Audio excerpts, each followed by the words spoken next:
Everyone, we're going to go and get started shortly once Mr. D.M.C. is ready for us. Oh, so y'all interview me? Yes. Oh, I didn't know that. I thought it was all. I'm like, where's the person at? It's the invisible man.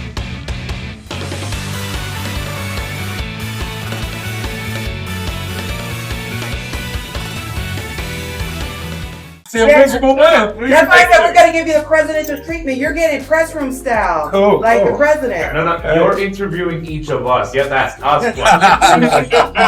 We're going to go ahead and get started with our next interview for MomoCon with Mr. D.M. I have a question first. Yes. Why is it called MomoCon? MomoCon, Momo means peach in Japanese, and we're in Georgia. Oh, that's why. All right. Got it.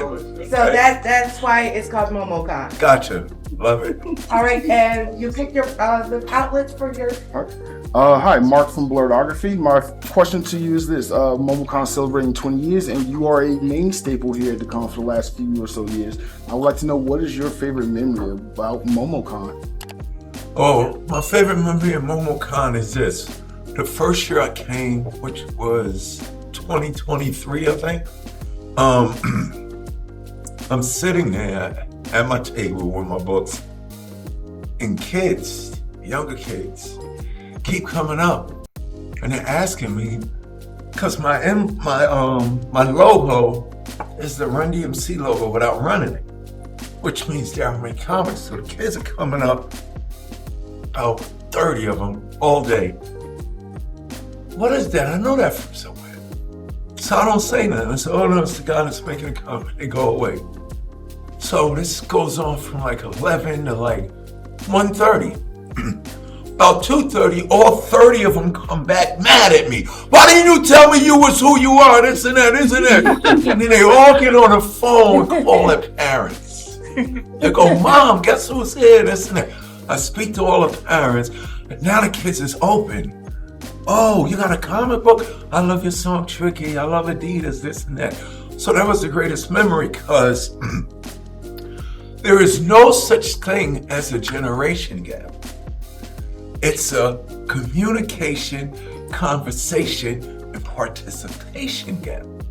But if we all participate, if we communicate, and we celebrate the things that we love, we will find, whether young and old, black, white, Puerto Rican, Asian, Muslim, Christian, we have more in common than we have different. Matt Jenkins, the Moana Nui Podcast Network. Yep. Being the staple in the hip hop community that you are, and now the staple in the comic industry that you're becoming, Right. Do you ever find yourself looking back on any of your past music, or even maybe current musical projects that you're working on now, and see any stories that would translate to any of your comic book endeavors? I just gave away my whole secret. My whole secret to my success in the music business through hip hop culture. Run thought I was writing dope rhymes, and I was. But my whole career on stage was me pretending to be the most powerful entity in the hip hop universe. It was comic books that gave me the courage and confidence to get on stage. When I first got into hip hop, I never wanted to be in the show business. I just like writing the rhymes. But before hip hop came over the bridge in the Queens in, I would say like 76 for me, before late 60s rock and roll radio and 70s radio, all I did as a kid since kindergarten was read, collect, draw, read, collect, draw, read, collect, draw. I think my first comic book was a Batman comic in kindergarten. I couldn't even read, but when I saw the cover, I was like, what is that? Whatever that is, that's me. So from first grade to 8th grade, the reason why I was a straight A student was not to be smart. I wanted to know what the hell they were talking about in the comic books. So I'm just read, collect, draw, read, collect, draw, read, collect, draw.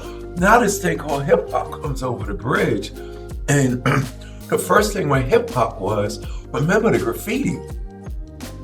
And it was like the colorful comic books had jumped off the pages and plastered the trains and the walls in New York City. And if you look back at all the early graffiti, there was always a Spider-Man hanging upside down, a Thor in there, a Flash, a Superman. So it was always connected. But that being said, the Easter eggs for D.M.C. was always there. What do you mean, D.M.C.? 1985, the King of Rock song. Crash through walls, come through floors, bust through ceilings and knock down doors. Rappers don't do that. I was talking about superheroes. Run goes, I'm DJ Run, I can scratch. I don't go, I'm D.M.C, I can rap. I go, I'm D.M.C, I can draw. So once, for the past 9 years, every year now, everybody at the comic books, the comic cons go, there was always something about Judy that I felt that I liked. But now, seeing me here celebrating comic books, now when they go back and listen to the records, oh, it was right in front of my face. Like, what MF Doom was doing, what Method Man and Ghostface was doing, I've been doing it. I was never ashamed of my geekiness. Actually, it's what gave me the power. So, I met Stan Lee 3 times. I said, Stan Lee, you created a monster, and D.M.C. popped out. And it was all because of comic books. Hi, Josh Morales from Jadmore here, fellow New York boy in the house. So Right on. So my question is, you were mentioning Adidas, and my Adidas is such an iconic song. It really has paved the way for brand deals and also. It's the reason why keep it real. It's the reason why everything is happening. Absolutely. So my question is, how do you feel being not only responsible but having such a legacy in Black culture and as a byproduct sneaker culture? Right. It's all a part of responsibility. Now, what we did has now become a big business. Even from the record making standpoint. But everybody that is successful off our artistic creativity, the majority of the people, they lack that responsibility. And what I mean is, now don't get me wrong, it's cool to get the money for what you created. But with or without the money, we were wealthy. With or without the money, we were bringing people together. With or without the money, we were changing the cultures in our community. So for Run-DMC, there was a responsibility. Like, I went to Catholic school my whole life. So every school that I went to, my mother and father paid for me to go to. I was a straight A student. I had both parents in my house. My father, he had the poor man's Cadillac. If you couldn't get the Fleetwood or the Eldorado or the Brougham, you get the Buick Electra 225. So I'm living in Queens, lower suburban middle class neighborhood. And in the Bronx was burning. The Bronx was on fire. It was death, darkness, and destruction in the Bronx and Harlem. Like, you go to Harlem now, it's been a renaissance. But back in the day, Harlem was Harlem. You know what I'm saying? But these boys and girls were using art, creativity, dance, music, literature, and poetry to make their world better. And that impacted me. Like, I had it good. But when I saw what they were lacking, I was like, so why are they talking about division and it could be better? And when you saw the sneakers, the fresh Adidas and the Puma, when you saw the track suits, and when you saw the Kangos and the Gazelle, when you saw all that flavor and all of that color, like before, Run-DMC and the rappers, our superheroes was the breakdancers. You know what I'm saying? They wore costumes, the Adidas suits. Colorful red, green, they were like the real superheroes. And on top of that, they were performing the superhero moves. So when Run-DMC, our role in all of this, people say, if you look up, well, you got the internet now, but if back in the day, or even now, if you go Google or Wikipedia, if you look up hip hop, or from my generation, if you go to the dictionary and an encyclopedia and you look up the definition of hip hop, you won't see the word description. you see a picture of me running J. And what that is, from the guys, the people created it, to everybody now, we represent the spirit. You know what I'm saying? We represent the authenticity. We represent the style. We represent the dopeness. We represent the power without any negativity. So for us, hearing, the message came out. It was like broken glass everywhere. It's like a jungle sometimes. The message is a mental health record. It was a call for I need help. Somebody save me. In Africa, Bambaataa and Soul Sonic Force, they Planet Rock, saying, all right, we in death, darkness, and destruction, but we, all of us here, can create a place where everybody's eating. We ain't killing each other, and we're going to create that Planet Rock. So when me, Run, and Jay saw that, we knew we had a responsibility, because we were the ones that crashed through the walls, came through the floor. Now we here now. But what are we going to do now that we're here? So even while we were Run-DMC, before Raising Hell, we was doing the Fresh Fest. Run-DMC and the Fat Boys, Jermaine Dupri. Shout out to Jermaine Dupri. He's from here. He was a dancer. He learned to be a producer and a DJ just by hanging around Jam Master Jay. So it was very inviting. So to answer your question, it was all about the responsibility.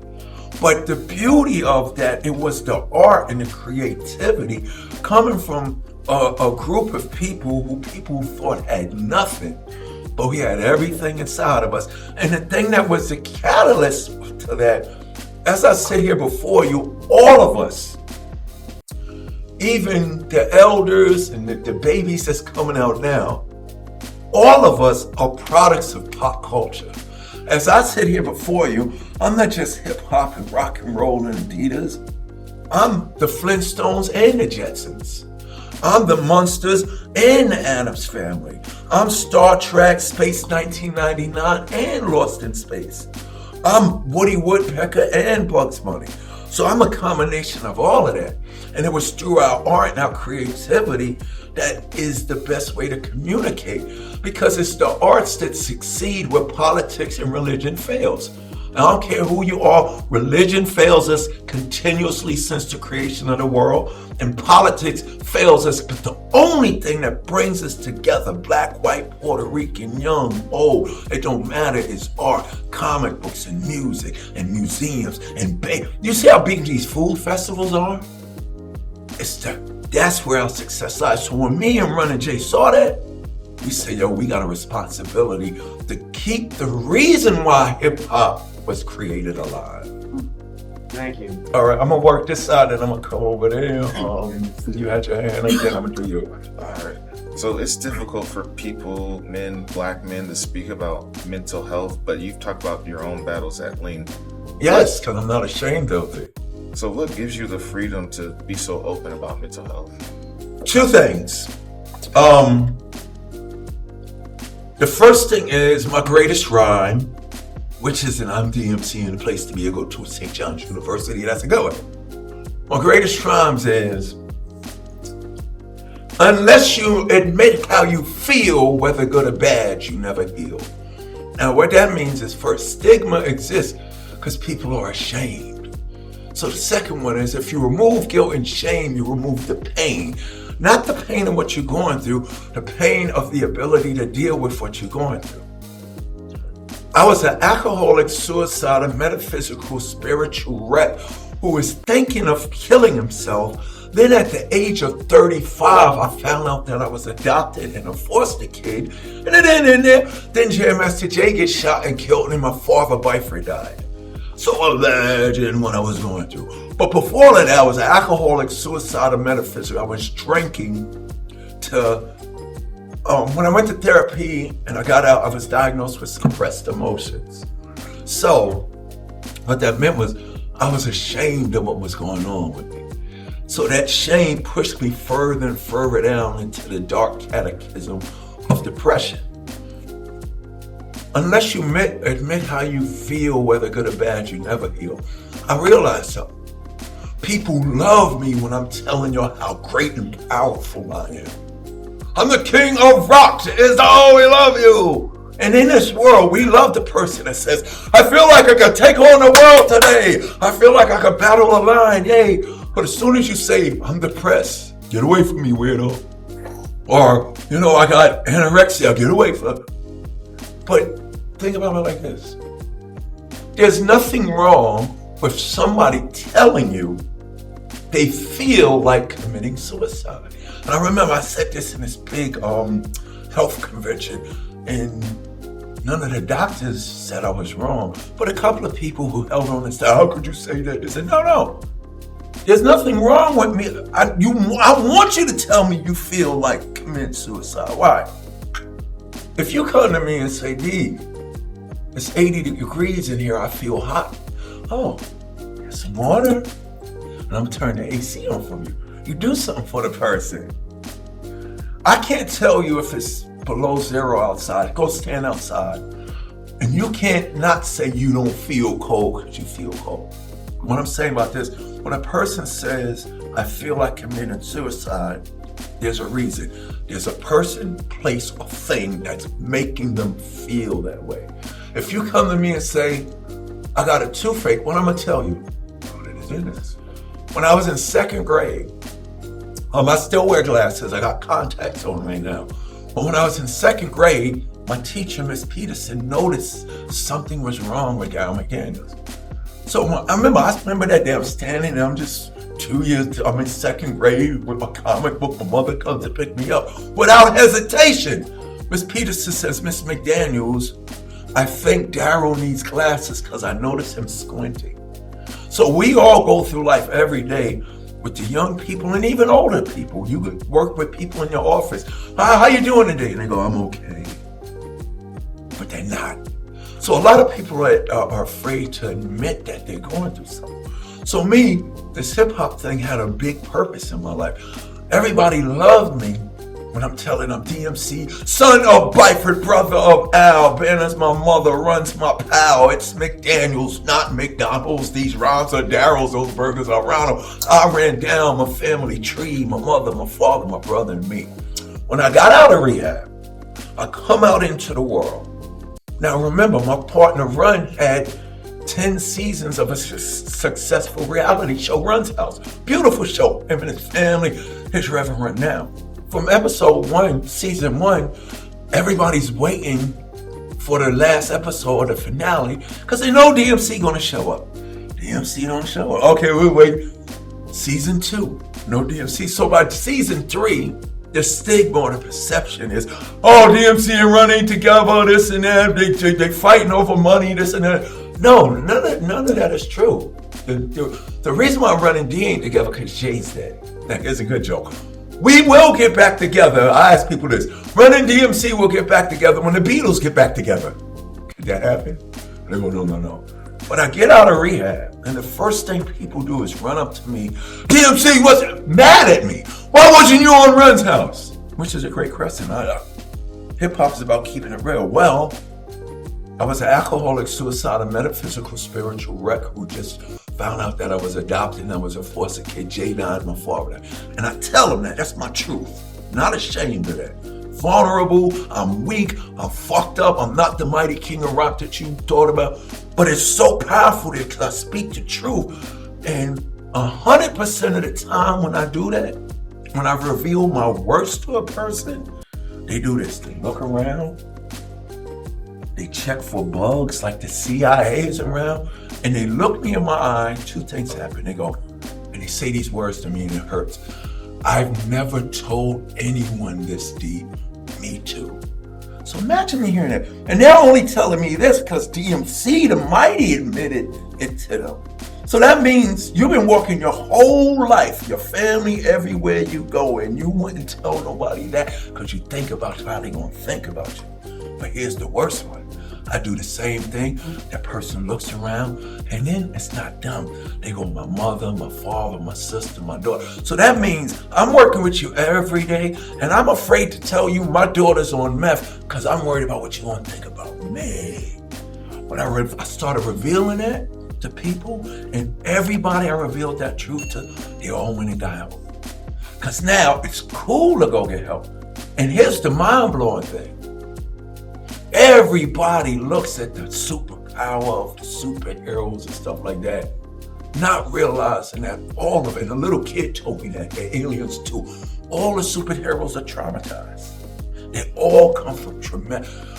Look, I realize I do this King of Rock D.M.C. thing, which made the world happy and this and that. And then my mother and father sits me down and says, son, there's something we gotta tell you. You was a month old when we brought you home and you're adopted. Maybe immediately think of Superman. Clark, come here and sit down. We love you, Clark, but there's something that we gotta tell you. You're not really from this earth and this that, but you have a big career. How could what the comic books that I was attracted to, how could I grow up and find out I got the same thing? Well, that's why I was attracted to him in the first place. So think about Superman. He got it worse than all of us in there. He saw his whole fucking universe destroyed. But there was somebody he was sent to where he was put here, but there was people to help him get where he's supposed to go. So I don't care what anybody's going through. May not be, the therapist might not even help you, but there's somebody to help get you where you're supposed to go. Batman is really effed up. He saw his mother and father murdered in front of him. Think about that. Spider-Man, Peter Parker from Queens. I'm from Queens. He lost his parent, had to be raised by Aunt May. So when I saw that, and what people got to realize is revealing your weakness and your vulnerability. I'm afraid. I tell little kids when I go to speak to little kids about mental health. I've been in the music business, and this is true, for 40 years. And I still get scared before I go on stage. So when a kid hears that, it's goodness, he's the they don't know Run-DMC. They know that it's Tricky TikTok man. But here's the grown, powerful man that these kids never seen their teacher bug out when I walk in the room. Why is Miss McGillicuddy? So then they found out I made the Tricky song and Sonic the Hedgehog. Now I'm connected. But when DMC says, I still get scared, it lets them know, oh, it's all right to be scared. So we got to remove guilt and shame. And then you remove the pain of going through what it is. And unless you admit how you feel, whether good or bad, don't be afraid to say, I'm feeling bad today, I'm messed up, I'm suicidal, I'm anorexic, because as soon as you speak that, whatever it is that you need comes to you. Yes, I'm the king of rock. Yes, I did my Adidas. Yes, I'm the reason why hip-hop, one of the reasons why with me running J, hip-hop is doing everything. But my greatest accomplishment on this earth is being living, breathing proof you could beat and defeat whatever it is that you're going through. Oof. Oh, let me take her and then I'm coming over. Hi, Cameron with Popeyes. So you have been in the game for a long time. Do the comic game, the cookie game. I just got in the cookie game. I like doing things that make people happy. Yes, and then also the rap game and everything. Yeah. And I wanted to ask, with the rise of AI and the rise of anti-intellectualism, there's a real need to tell diverse and strong stories from real people for real people. And what do you hope that your stories and music say or continue to say to the world? Right. I got this song called that I just wrote about. I've been working on it for like a month now. Even when there's nothing, there is something to use. Even when there's nothing, there's something you can always do. So my story is this. Technology is cool. It's cool, but it's an assistant. We created this hip hop. Now, hip hop didn't create anything. It recreated everything because we just utilized what was out. We had no money and no resources. So when you're in that state, you think your existence is over. But then you start thinking, what is around? All of this stuff is around me. Again, in this age of AI and technology, we gotta recreate the authentic, artistic. AI only, if all of us shut up right now, AI is done. Because it only feeds off of the known knowledge. If we was to all shut up, my friend was, for my cookie thing, he chat GPT'd, how could D.M.C advance his cookie thing? So ChatGPT just took what was available, what the world had for it to know. But the bad thing about AI, I don't know what I'm thinking in the next 5 minutes. Once I do it, it can go into that information. So we got to go back to the point where, how do we relate to each other. Like I said, the generation gap, there's no such thing as a generation gap. It's a conversation community. We really wouldn't need AI, ChatGPT, if we just chatted more ourselves. See, the reason why I'm so powerful, and the young people don't understand this, Grand Pooba said this rhyme. He said, nowadays the old heads are afraid of the youth. Remove a tree from the roots and you kill all the fruits. Oh. But the reason why I'm so powerful, when I was little, when we were, the typical rapper was 9 to 21 years old. We were young. And when the elders spoke, and we took that and communicated it to our people. So if I'm 15, rapping what I know at my level, but also what the elders know, 14 and younger is now getting that knowledge. See, we were highly advanced individuals because we communicated.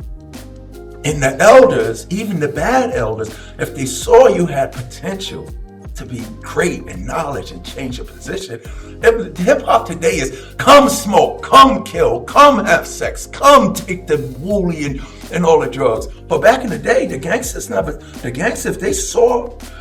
gangsters saw you could draw some motherfucking comic books, yo, shorty, get off here. You don't need to be on this corner. They valued those things that is considered geeky and nerdy. Hip hop valued the things that was geeky. We're gonna dance, we're gonna sing, we're gonna do music. And in order to understand what's going on, we finally realized, okay, the educational system don't serve us the way that we need to be served. Like you said, they don't tell us the stories of our people, but go learn how to read and write so we can create our own. So what I'm saying, we gotta tell our own stories. We don't, the AI can't tell your story better than you. We can do, all of us as human beings, you start telling your story. Somebody gonna say, yo, turn that equipment off. We don't need electricity. We don't need programming.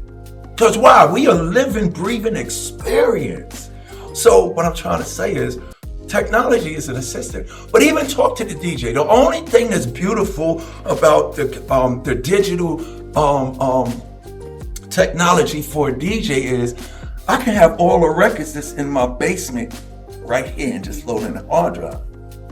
But it's still not better than turning this shit off, going down in my basement and touching and feeling and holding the vinyl and looking and reading the liner and learning that John Lennon wasn't just with one of the greatest groups called the Beatles. He slept in a bed naked to protest the war. Marvin Gaye wasn't just a sexy soul singer. He told the story of what his people were going through by making a record called What's Going On. See, our stories force all of us to better ourselves. So we gotta use technology to spread the story. Once it's spread it, we gotta show up in person. There was a guy telling me when it first started, the Avatar thing, oh, there's a way, come to my shop and I can film you and you don't have to go to Kentucky and you don't have to, I could put you in the list. I said, oh, whoa. I said, I don't know if it's because I was able to, like, when you look at Hollywood, I don't need the movies on the screen because I got the comic books. Something I could hold and feel in my hand. So I was just telling this guy, wait, no, I want to go to Kentucky. I said, my avatar should just be an appetizer. D.M.C. does this, but I want to go in person and see those people. So we got to use, like hip hop did, we use what's available to tell our stories. In the beginning, they said it wasn't no music. That's a lie. Hip hop was music. We were just sampling, let me say it like this. We were stealing other people's music that was already made to tell our stories over. You know what I'm saying? So what I wanted to say about AI is this, it's definitely good and all of that. But the only thing bad about it to me is this. He was telling me, here's how you increase your cookies. Do the social media thing, all the stuff that you need to do nowadays. But then ChatGPT said, because ChatGPT just said D.M.C. rapper. So even ChatGPT, tried to put me in a category. And it said D.M.C's hip hop. It said my audience was 25 to 45. It gave me Little Baby's audience and Drake's audience and stuff like that. And I had to tell the guy, that shit overlooked so much. And it was like, what do you mean, D? I said, What about all the people that are Aerosmith fans? Dumb motherfuckers. I'm 60. So those motherfuckers is 50 and older. They want my cookies more than the hip hoppers wanted. Yep. And then here's the other thing. Chat GPT doesn't know for the past 10 years I've been going to elementary and middle schools and speaking to the kids. So those kids who know me as D.M.C. the TikTok man or D.M.C. the man from White Chicks, ChatGPT didn't see those are my people too. So I defeat that by showing up and participating and conversating with him. So now this kid respects me the same way his mother does, but only just because he heard my song in Sonic the Hedgehog. I used music and the distribution, but I showed up. So now that kid is like, if Mr. D can tell his story, I shouldn't be ashamed to tell mine. Joy with Moana Nui podcast. Can you talk to us a little bit about the Felix organization? Yes. The Felix organization was started after I got out of after I got out of rehab, I started it. But before I went into rehab, when I first found out that I was adopted, I felt all alone. I felt like, and we all go through this, no matter what you're going for. You feel like you're the only alcoholic, the only anorexic, the only meth. So when I first found out I'm adopted, I'm D.M.C. and I'm the only one on the first of the open this and that. Then I found out I was a foster kid. I felt I'm the only one that, fortunately, a friend of mine said, D, I heard what you're going through. And this would help me. They wasn't adopted or foster kids, but they did this. Because I was talking about it, like I said to you. Somebody who had nothing to do with my situation was actually a valuable help to me. D, I heard about you, just found out I can't possibly understand what you're going through, but maybe there's something that can help you. I know somebody that you can meet. They just introduced me to another adopted person. So when I sat there with this other adopted person who had a similar story like mine, I didn't feel alone anymore. So us two sat there and said, think about the billions of other people and kids that are just like, we need to do something. So out of our unfortunate, traumatic situation, we need to do something. We ain't know what the hell to do. So we said, what about all the kids that might not get adopted? So we said, we originally wanted to start the Felix facilities.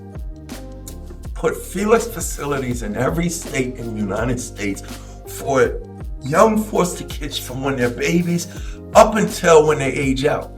Because the aging out is a whole nother level, no life skills, this and that. So we said, we're gonna build the Felix facilities and we're gonna create more DMCs and more casting directors and more journalists and more cameras, this and that. So we took the idea to all our friends. One of our friends was, rest in peace, a man named Michael Lang, who created Woodstock.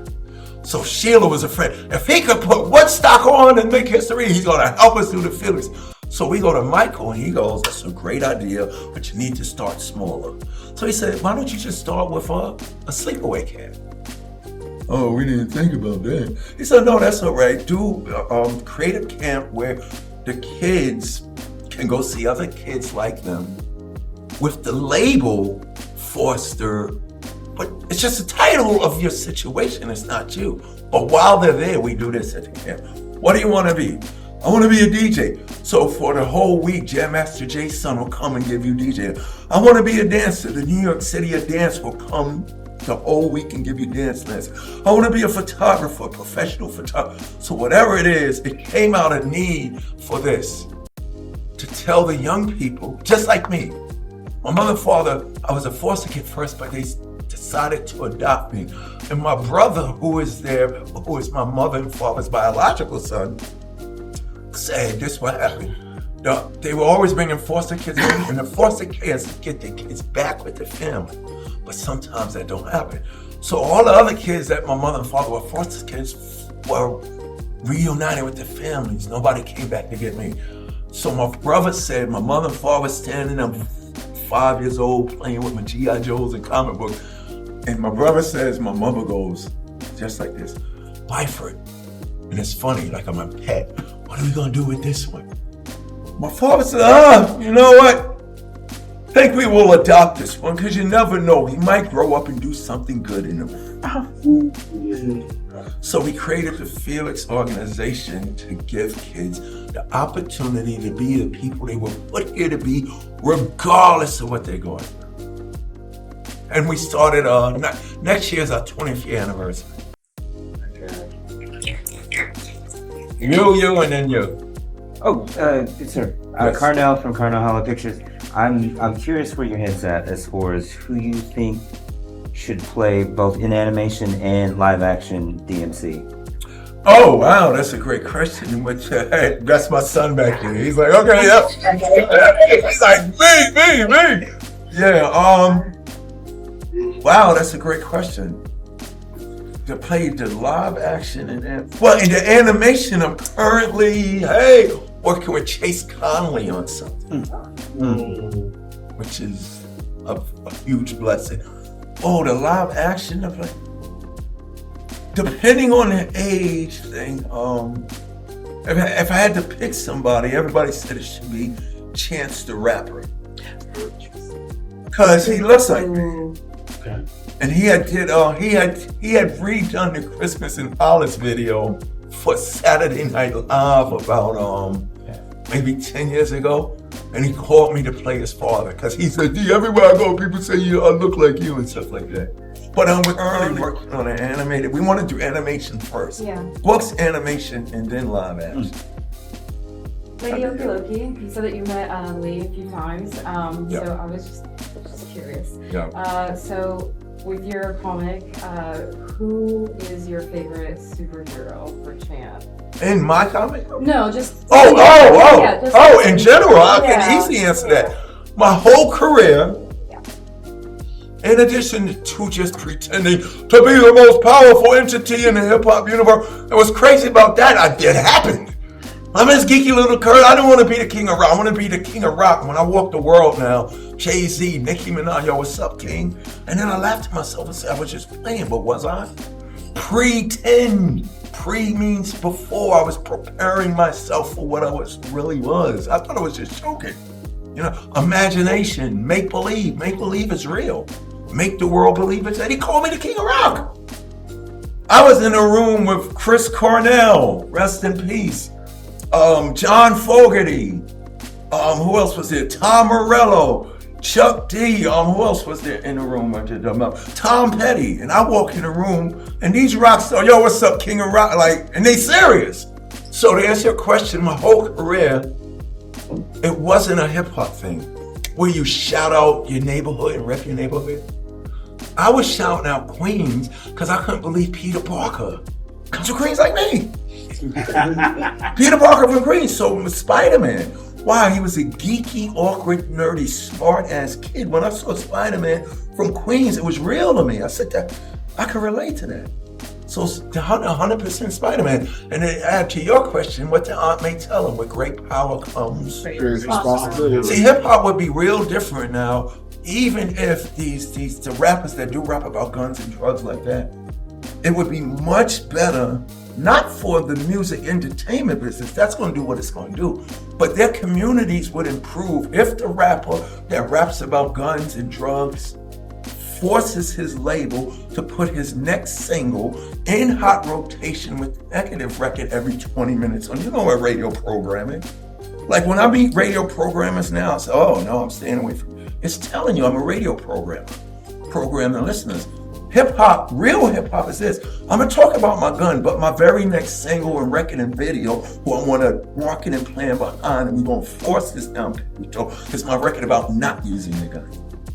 So when I saw Peter Parker it was real. And then I'm pretending to be a superhero on a microphone. It really happened. So I tell all the kids, make believe and pretend all the time, because pre means before. JB And I'm gonna do you after him. JB versus the world.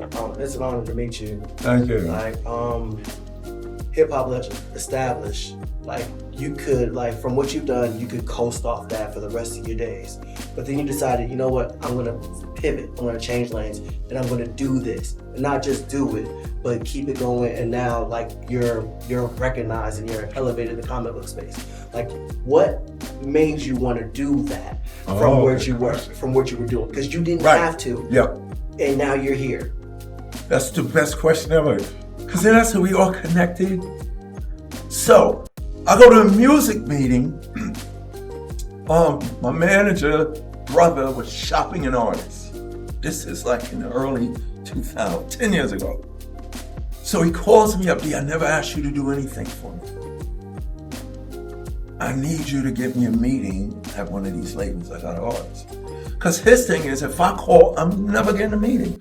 But you're D.M.C, you call up there, you'll get a meeting next week or whatever. Since I love you, I'll do it.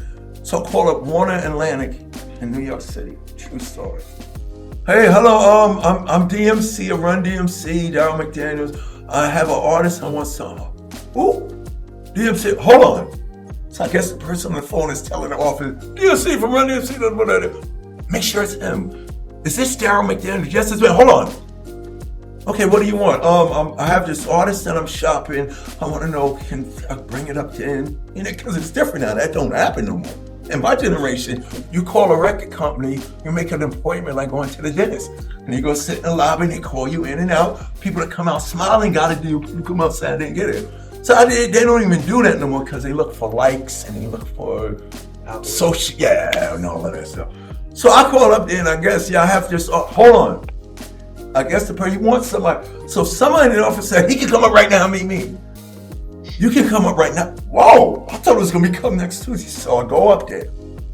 I go in the office, a guy named Riggs, and Riggs helps me. He's the editor of my comic book, one of the editors of my comic book. So I go in this office, and this Puerto Rican kid there sitting there.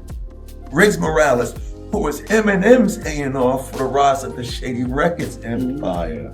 So because of his success with Shady Records, he's an executive up at Warner Atlantic. Doing the music business. So he hears this D.M.C on the phone. Fuck that shit, cancel my meeting. I'm telling you this thing. So I go in there, I sit there, and Riggs is doing this to me. And I sit there and I'm like, hi, exactly. And then he goes, in that Riggs voice, yo, I'm really very professional. I never fan out. And he says this to me, D.M.C, you was like my superhero. Run and Jay were cool, but the way you look with your gloves and the glass. And he said, I don't want to interview, but what was it like when you was a kid? And I was like, I went to Catholic school my whole life, and all I did was read, collect, and draw comic books. And when I said comic books, he said, comic books? I said, comic books. We didn't even sit there and talk about music. For 3 hours, we spoke about comic books. So we thought it was just a hip hop. No, we had something. He lived in the Bronx. He moved from house to house every week because the landlords were burning down the apartment buildings to get the insurance money. He comes from that, but he always had his comic book with him. I'm living there. I ain't got to move. I'm good. I got an electric 225. I go to Catholic school, but it's the same thing. So we speak about comic books, and then Riggs goes, and this goes along with what you said, D.M.C, you should do a comic book. Now, y'all gonna love this. I go, wait, hell fucking no. You're not getting me with that one, because why? Us geeks and nerds, we are passionate about this shit. I said, I don't want to offend my culture by having, just because he had a few hit records, he think he could come sell comic books. And Rick said, no, that's very honorable, but then you just had and told me it was comic books before rock and roll and hip hop. Oh, yeah, that's right. And then he was like, here's why you should do the comic book. You can do the very same thing you've been doing with your music for the last 35 years. And I was like, what's that, Riggs? Inspire, motivate, and educate while you entertain. So Riggs made me see it was the same thing. But I still wasn't sold because I didn't want y'all mad at me. You know what I'm saying? Even though it's my first love, it's kind of like, I want to keep my secret. I don't want to throw it on. And I don't want you to think I'm doing this for money. So Riggs said, okay, I see you. I'm going to take you somewhere in October. So this was like July when I met him. So in October, he calls me, yo, meet me in the city. He takes me to the New York City Comic Con. He got to walk in there.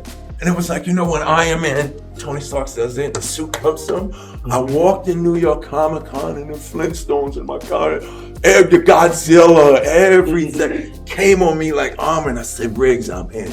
Because it gave me a purpose. It gave me another purpose to, like when I was answering your question, to do what I already had done with my music. I experienced that. Now I can do the same thing with the comic book. But think about it. This was the first thing that got me started. Comic books was the thing that gave me the confidence to say I'm all right to be Darryl. I ain't got to change. When I came into hip hop, I'm not from the Bronx. I don't know broken glass everywhere and this and that. So I remember, be confident about your situation. So when I step to the mic, you ain't gonna hear shooting, drug dealing, and gang, man. You're gonna hear I'm D.M.C. and the place to be. I'll go to St. John's University. And when I did that, Riggs was like, yo, D, you did that. And hip hop didn't think that was possible. But here you are rhyming about chicken and collard greens at St. John's University. You make a difference. Now you can tell the story. They know I rapped it, but now I can tell the story. So in this comic book, Riggs also, after I gave that to Riggs, he said, oh, one more question. What would you be doing if you didn't do hip hop? I don't know. All I cared about was recollecting and drawing. But I said, if I had to see what I wanted to be, I probably would have been a teacher. And he said, that's it. It's going to be another dimension, a whole nother world, and you're going to be a teacher that has superpowers. You're not going to be rapping, but there'll be hip hop, punk rock, heavy metal, everything that we all are will be in this book. So it's crazy you asked that. It was all because Riggs said, D, you need to do this comic book. And having you in front of all the geeks and words like this, what the fuck is up? It's going to shut everybody up. Okay, last question right there. So